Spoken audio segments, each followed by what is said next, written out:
بسم الله الرحمن الرحيم. والفجر وليال عشر والشفع والوتر والليل إذا يسر هل في ذلك قسم لذي حجر ألم تر كيف فعل ربك بعاد إرم ذات العماد التي لم يخلق مثلها في البلاد وثمود الذين جابوا الصخر بالواد وفرعون ذي الأوتاد الذين طغوا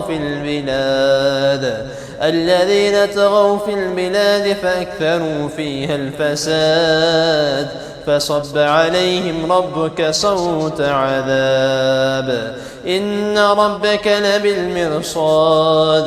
فأما الإنسان إذا ما ابتلاه ربه فأكرمه ونعمه فيقول ربي أكرمن وأما إذا ما ابتلاه فقدر عليه رزقه فيقول ربي أهانن كلا بل لا تكرمون اليتيم ولا تحاضون على طعام المسكين وتأكلون التراث أكلا لما وتحبون المال حبا جما كلا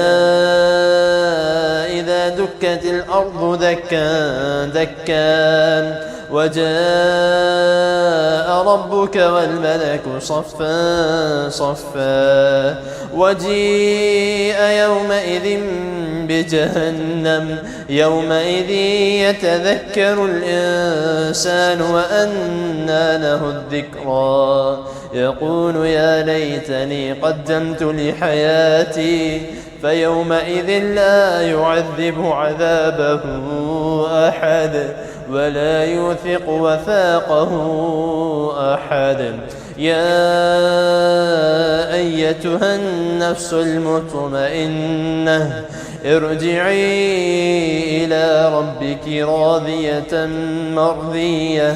فادخلي في عبادي وادخلي جنتي.